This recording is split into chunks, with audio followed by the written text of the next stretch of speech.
Thank you, Party Leader. We move on now to the section on creating economic and social development through communications, energy and natural resources. Pat Rabbitte TD, Minister for Communications, Energy and Natural Resources, to introduce the section and propose motion 1.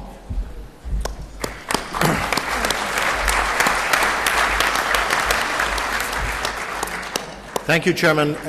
Delegates. Firstly, I want to move the first motion in the name of the General Council, and look forward to the debate on these issues later. But I want to acknowledge that the quality of broadband in this country is uneven, to acknowledge that it varies from good to very good in urban areas, poor in less populous areas, unavailable in a small number of areas. And I want to acknowledge how critical is the telecoms infrastructure in terms of an island of knowledge-based workers, that no infrastructure is more important than telecoms. For that reason, for more than the last 6 months, I have been chairing a task force on next generation access, and the report on the outcome of that task force I will be bringing to Cabinet within the next 2 weeks. I want to acknowledge that Eircom has gone into examinership.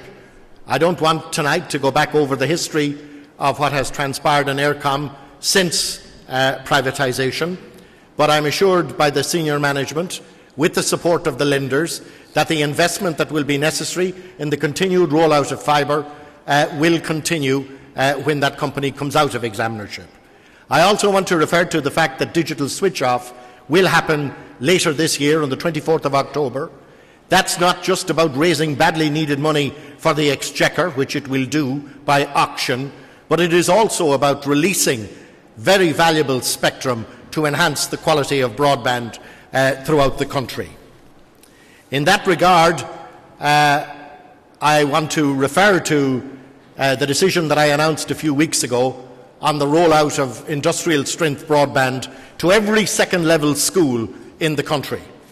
And I want to say tonight, in respect of the latest canard about the Labour Party being anti-rural Ireland, that I can announce tonight that we have given priority to 13 counties in the west of Ireland where that work will be done before the beginning of the new school year.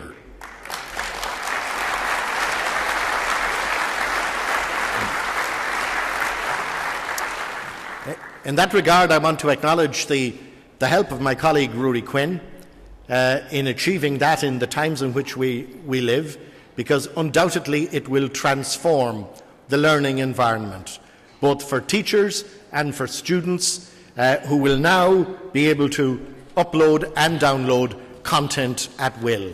It transforms the learning space. That work in 200 schools, as I say, will be completed by September. A further 200 schools will be done next year, and the last 250 schools in the country will be completed before the beginning of the school year in 2014. So I want to assure conference that I acknowledge and I understand how important this question of connectivity is for the future economic prosperity of this country. And it is for that reason that we acknowledge that the fierce competition that exists as between the private sector at the moment to meet demand in the urban areas, that there is market failure in other parts of the country, and that the state will be required to intervene, and that I am confident that my Cabinet colleagues will agree that the investment that is necessary for us to meet that market failure will be forthcoming. I move the motion.